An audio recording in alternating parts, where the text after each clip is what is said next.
What's up, guys? Welcome back to the channel. It was such a wild week in Bitcoin and crypto markets this week that I have to do a weekend show, and I think I'm actually gonna do this every single weekend. So hit the subscribe button right now so you don't miss out on this every single weekend. I think it's going to be the best weekend show in crypto. Here's what happened last week. I'm gonna summarize it all for you in case you missed anything. These were major news events and what was moving in the market. And knowing what happened last week is gonna help if you're trading or investing next week. This is what went down. You have billionaire investors going on CNBC talking about why this Bitcoin move is for real, all the new money pouring in, and where we probably go. I'm going to play that clip, so stick around for that.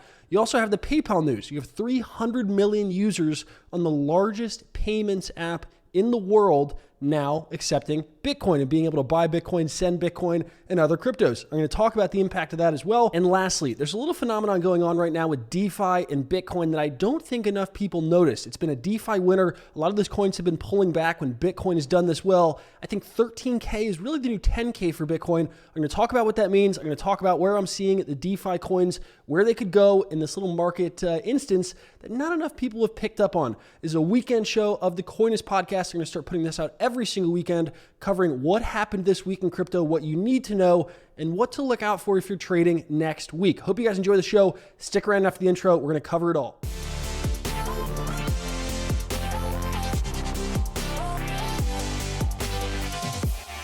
All right, so first off, before we get into all the news and why I think this is so important, what to look out for next week, I want to say welcome to the Coinist Podcast. I'm doing this solo show now every single weekend. I'm going to continue to have on some amazing guests. Next week, I have on Robert Lester, one of the sharpest DeFi investors. He built Compound. We're also going to have on Flood, who's a Bitcoin trader constantly moving million-dollar positions. Stick around for both of those. But with this weekend episode, what I'm going to do every single weekend, as I said before, cover last week, what happened in the market and why it matters for this week. And the first thing that stood out to me when I saw it on CNBC, there's always new investors going on talking about why they love Bitcoin or love cryptocurrency or why they hate it. And sure, Bitcoin does not need any specific billionaire investor. Some people even go as far as to say it doesn't need an ETF. And that could be true, right? Bitcoin will continue to do well. It's going to continue to swallow up different stores of value. There's lots of money. There's even billions or trillions of There's even trillions of dollars, somewhere in the area of $15 to $20 trillion seeking store of value assets. And what I mean by that is there's $20 trillion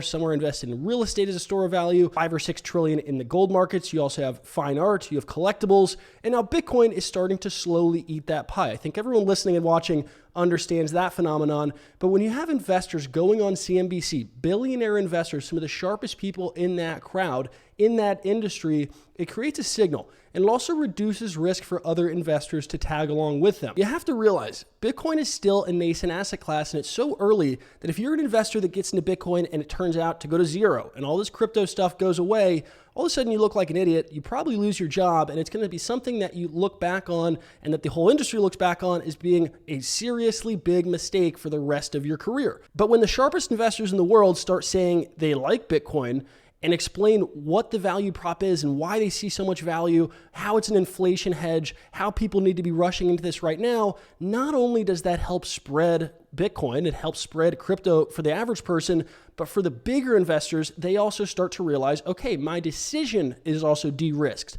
right? There's risk to any investment. There's price risk. There's all kinds of risks you have to think about, portfolio risk, the volatility. But one of the risks that isn't talked about as much is that career risk. And for larger investors, that's a very real thing. If you're a portfolio manager or a fund manager, you manage billions of dollars, that career risk is a real thing. So when CNBC this week, Paul Tudor Jones, who's a billionaire investor, went on, he's talked about Bitcoin in the past, but the way that he explained it this time was huge. It was monumental, and I think it clicked for a lot of people why Bitcoin is so attractive right now. So I'm going to play the clip for you, watch this, and we'll talk about what it means right after. When I think of the menu of the inflation hedges, the thing that Bitcoin has, again, it's like investing with Steve Jobs and Apple or investing in Google early. You've got this group that's, by the way, crowdsourced all over the world that are dedicated to seeing Bitcoin succeed in it becoming a commonplace store of value and transactional taboo. So what he's talking about in that clip about commonplace store of value, I mentioned those store of value assets earlier. You have gold, you have collectibles, real estate, all of these assets where investors can try to store their value against inflationary assets like the dollar. The dollar depreciates around 1% to 2% each year. That's the Fed or the central bank's target of how much they want to inflate the money supply every single year. And over a lifetime or 20 or 50 or 100 years, things can decrease the purchasing power almost 70 or 80%. So investors look to move that cash. It's why MicroStrategy and companies are moving 500 million chunks into Bitcoin. It's why investors invest in gold sometimes. It's to protect against inflation. That's what he's talking about with the menu of inflation hedges, right? You have gold, you have some real estate, and now Bitcoin is something that you have to take seriously, and it's something that he's taking seriously because of how many people believe in this. That is a huge component to how well Bitcoin can do. Like it or not, a lot of people have to believe in something for it to have value. And Bitcoin is starting to play that role, not only for you and for the average investor, but also for lots of institutional investors as well that are waking up to this opportunity right here. I thought that clip was pretty special. He's gone on CNBC and talked about it before, but you can see it's a pretty serious turning point right now where other investors have to jump on board as Bitcoin is moving this quickly, which takes us to the next part of the show, and that's the PayPal news. And I'm sure you saw this last week, but just in case you didn't, PayPal, an app with 300 million monthly users, that is a seriously big number for a small asset class, is allowing people to buy Bitcoin. They also allow you to buy some alts like Litecoin, ETH, Bitcoin Cash, but they're allowing you to buy Bitcoin, and also any merchant that accepts PayPal, you can now also spend and use your Bitcoin. The reason that this is so big and probably kicked off such a market spring is if you think back to Bitcoin's humble beginnings.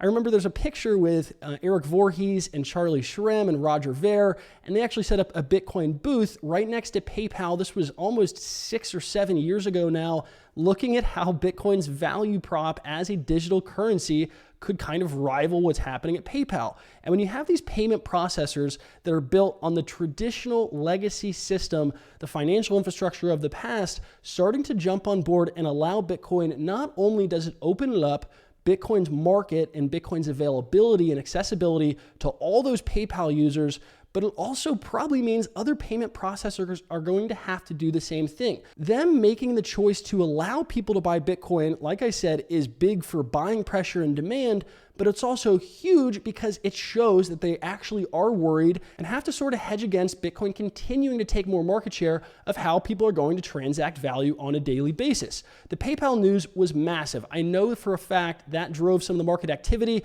It caused a wave of news coverage on CNBC and Bloomberg. Really, anywhere you looked, people were talking about this PayPal story. And on to the topic of price, because this is definitely a big reason why the market was so hot last week, why there's so much to talk about, why it's so exciting to be in Bitcoin and crypto right now, and why so many investors are probably taking attention. I imagine more news stories are going to come out, but just looking at how price actually acted last week, this is our first weekly close above 13K in almost 3 years.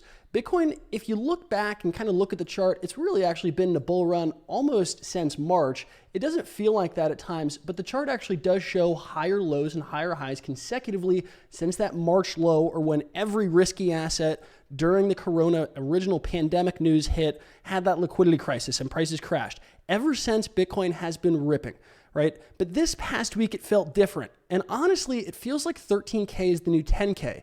And what I mean by that is 10K this year didn't have too much media attention.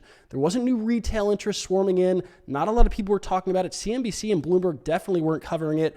10K seems to be a number, a psychological level that was big in the past when Bitcoin first crossed it. But ever since we've crossed it now, people just kind of expect that, right? They expect that Bitcoin's going to be volatile. Sometimes it goes above 10K. Sometimes it goes much lower and much higher.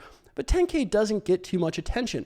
And for whatever reason, this 13K or maybe even 12K this past week, when we broke above that level on the chart, it feels like that is the new 10K. And what I mean by that is 10K in the past has been that psychological level that got everyone talking about it, that got your mom talking about it, that got your friend that never asked about Bitcoin into it. People start texting me and asking about where they can buy Bitcoin or what should they buy.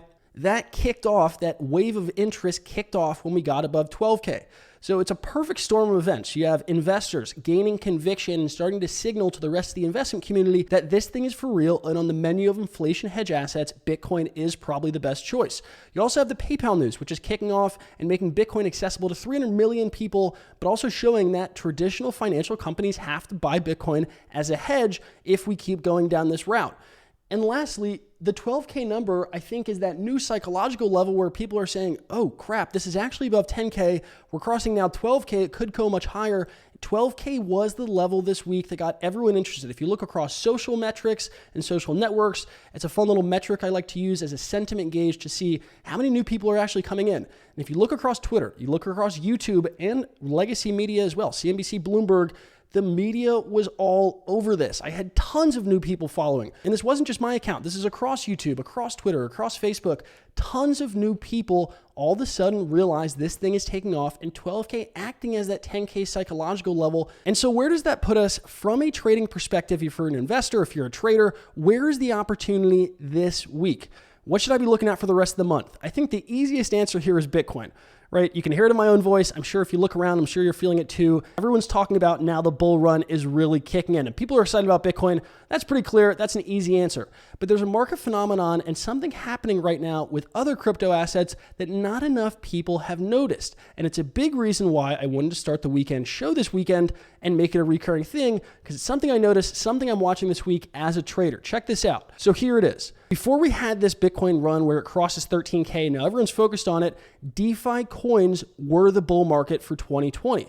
DeFi and Ethereum being a massive theme, being a massive trend. Those are the tokens that saw 10x, 50x, 100x returns in some cases for things like Compound, things like Lend, a lot of decentralized exchanges doing quite well. Everyone was buying DeFi coins. But what happened in September was maybe we got too ahead of ourselves, and now those coins have had to retrace 50, 60, some of them 70%. So it's been a bit of a DeFi winter for about 30 to 45 days. I'm going to flash the returns right here. You can see the average pullback was in the 50 to 75% range. So some people made a ton of money earlier in the year on DeFi, and now late comers to that trend got rinsed. Right? Probably didn't do so well, lost a ton of value versus Bitcoin, and those coins have been underperforming. To put some numbers to this so you can actually understand how well Bitcoin's been doing versus those DeFi coins, Bitcoin in October is so far up somewhere in the range of 16 to 17%. And if you look at the average DeFi coins or a basket of them, they're down about 15%. And usually if Bitcoin is doing well, the alt USD value should be up at least a little bit as well. But that's how poorly they've done versus Bitcoin since their crazy rise earlier this year. The pullbacks have been so severe that DeFi coins were actually down 15% when Bitcoin is doing this well. But what's happened late in this week, and I made this chart on Thursday or Friday, DeFi coins are actually starting to rebound.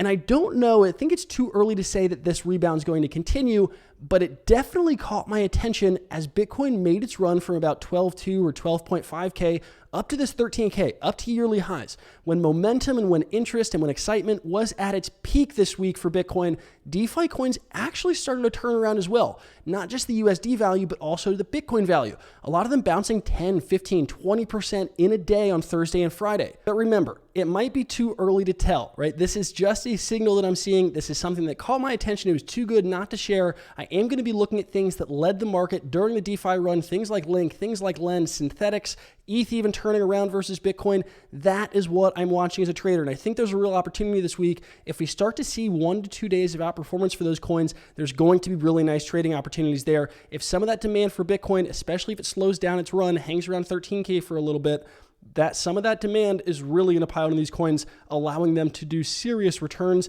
in the short and medium term. So that is the actionable look that I'm giving. Obviously not financial advice, but that is where I see a trading opportunity this week. You have to also consider that PayPal news is big for Bitcoin. It could also be really big for things like ETH and Litecoin, right? So that's what I'm watching this week. Obviously Bitcoin's the easy answer. Everyone's long Bitcoin right now. But in terms of trading perspective, right, for the past month or 30 or 40 days, alts have been getting crushed. It would have been way smarter to hold Bitcoin. That might have changed. And the chart that I shared a second ago and those numbers I read off tell a story, and that story is some of the demand might actually start flowing back to those coins. So that's what I'm watching. Hopefully you guys enjoy that little tip and all the news, the PayPal news, the big investors stepping in. This was the first weekend Coinist podcast this week. As I said, some more great guests, so definitely subscribe if you guys are enjoying these. If you're listening on iTunes, Spotify, hit that subscribe button. I do appreciate you guys listening. I appreciate your time, and that's all I have. And before I go, I do want to give a quick shout out to the show sponsors who make this show possible week in, week out. Please go check them out. The show is sponsored by Bybit. They even have a link right down there. If you sign up with my link, you get a discount on your trading fees. If you like to trade, that is the place to do it. The show is also sponsored by Sportsbet. If you like to game with your Bitcoin, we have Sportsback, and Sportsbet is the best place to do it. They're Bitcoin friendly. It's very easy to use your Bitcoin there. It's a company full of crypto enthusiasts. They're helping spread Bitcoin and crypto adoption globally, and it's very easy to game with your Bitcoin. So if you're watching sports like I am, check out Sportsbet. It is the place to do it. Use my link. Tell them I sent you. You guys are going to have fun with that one. And lastly, this is a new sponsor, Matcha. Go check them out. If you trade on DeFi, I'm sure you use Uniswap. Matcha helps you find the best price and the best execution. It's so easy to use. It aggregates all the prices out there of decentralized exchanges, all the DeFi coins, helps you get the best price, the lowest fees, easiest to use. Check out Matcha. The link is right down below. You guys have to use it, and let me know if you do check them out. I imagine a lot of you guys are going to enjoy that one as you start to look at some of these DeFi trading opportunities. That's all I got for the show. Remember to check out the sponsors, and I'll see you guys on next week's edition. Stay tuned for the episodes this week, and if not, I'll see you next weekend, wrapping it all up and giving you what you need to look at as a trader this week in the crypto market. Thanks for watching, guys. See you soon.